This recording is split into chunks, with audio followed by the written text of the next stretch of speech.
बघा, आज बनवणार आहे आपण बोंबलाची चटणी. आणि बोंबलाची चटणी अशी बारीक बोंबील असले ना,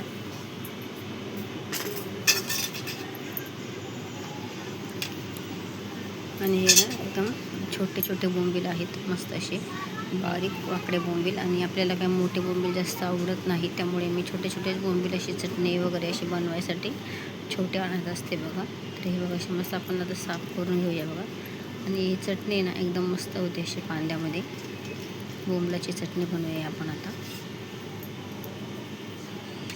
तर चला आपण साफ करूया बघा. असे बोंबील साफ करतात आणि पावसामुळे थोडेसे ओले आहे ना, तर हे असे निघतात बघा लगेच. तर चला बघू शकते आपण. आता मी मोबाईल ठेवते डब्यावरती. तर बघा, बघू शकता असे, हे बघा असे निघत आहे बोंबील.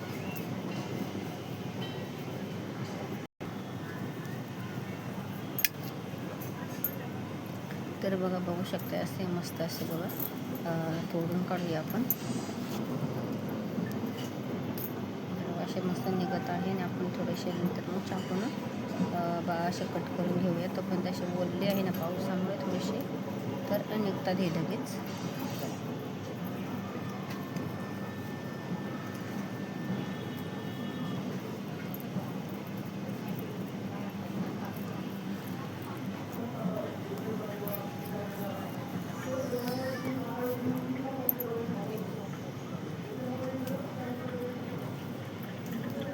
तर हे बघा असे निघतात, हे थोडेसे ओले आहे पावसामुळे.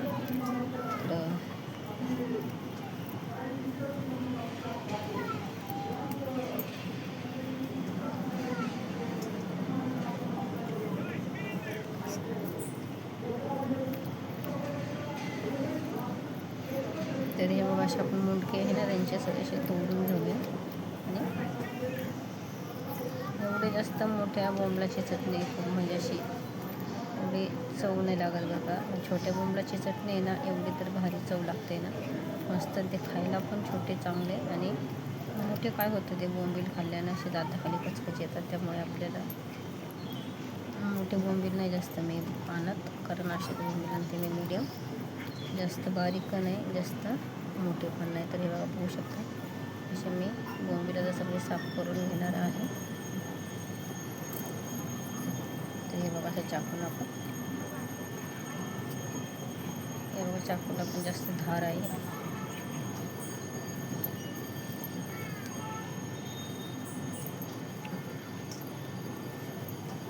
तर हे बघा असं चाकूला सुद्धा अशा मस्त बोंबील आपले कट होत आहे. तर हे बघा बघू शकता. तर चला मी सगळे बोंबील आता साफ करून आणि कट करून घेते, आणि मग तर आपण बघूया.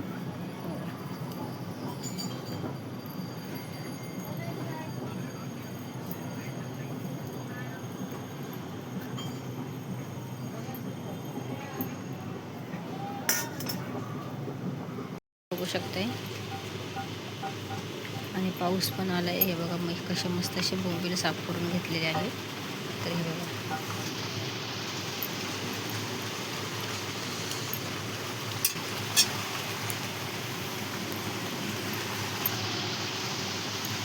कसे असे बोंबील मी मस्त साफ करून घेतलेले आहे. हे बघा असे असे म्हणजे थोडे बोंबील घ्यायचे, जाडे बोंबील बिलकुल पण नाही घ्यायचे. म्हणजे काय होतं ना, ते एकदा जाडे बोंबील खूपच असे कचकच लागतात दाताखाली. त्यामुळे छोटे बोंबील घ्यायचे, आणि छोट्या बोंबीलाची चटणी करून बघा तुम्ही. एवढे तर भारी आणि एवढी तर मस्त अशी टेस्ट लागते ना, खूप अशी छान. आणि मला तर खूप आवडते अशी बोंबलाची चटणी, बाजरीची भाकरी आणि डाळ भात बरोबर खूप छान अशी मस्त चटणी होते. त्याच्याला आपण बघूया आता आपली चटणी कशी होती ती. चला मी आता कांदा कट करून घेते. तर मस्त कढाई ठेवलेली आहे, आणि कढाई बघा तेल खूपच तापलं, आणि तेल खूप तापलेलं आहे. त्यामुळे मी एक टमाटर पण टाकून घेतलेला आहे बघा.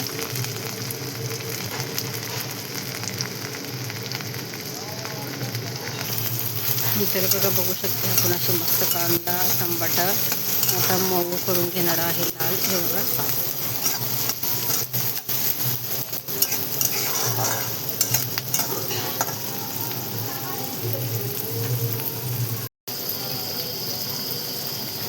तर बघू शकता आपला कांदा आणि थोडासा मसाला टाकून घेतला आहे मी. इथं बघा थोडीशी हळद टाकून घेतली.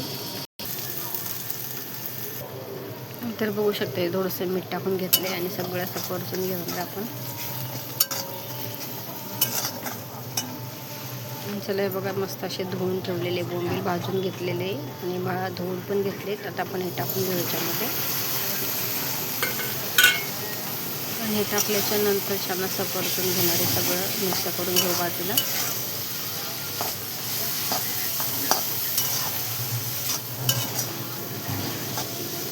तर बघू शकताय सगळे असे मिक्स. तर हे बघा असं मस्त सगळे मिक्स करून घेतलेले आहे आपण बोंबील, कांदा, मीठ, मसाला सगळं. आता आपण 5 मिनटं झाकून ठेवूया. नंतर पुन्हा बघू आपली चटणी. हे बघा किती मस्त अशी बोंबलाची चटणी आणि बाजरीची भाकर खाल्ली ना एक नंबर अशी मस्त लागते. तर बघा 5 मिनटं झालेली आहे आणि चटणी मी आता झाकण काढून घेतलेलं आहे. तर बघू शकते अशी मस्त आपली चटणी झालेली आहे आणि थोडीशी अजून बाकी आहे बोंबील. तर बघू आपण जरा 5 मिनटं अजून. तर बघू शकता आपली चटणी किती मस्त अशी झालेली आहे आणि बघा किती भारी झाली. आणि चटणी बोंबील पण आपले छान मशीन नरम झालेले आहे. चटणी पण मस्त झालेली आहे. तर हे बघा किती छान आहे बोंबलाची चटणी. असे छोटे बोंबील आणायचे, मोठे बोंबील अजिबात आणायचे नाही. कारण मोठे बोंबील दिसतात मोठे बोंबील पण खायला चव नसते बरं का. ह्या बोंबील चव एकदम हलकट असते. त्यामुळे असे बारके बोंबील घेऊन यायचे आणि चटणी बनवायची बघा बिना पाण्याची. हे बघा. तर चला कशी झाली आपली चटणी नक्की सांगा.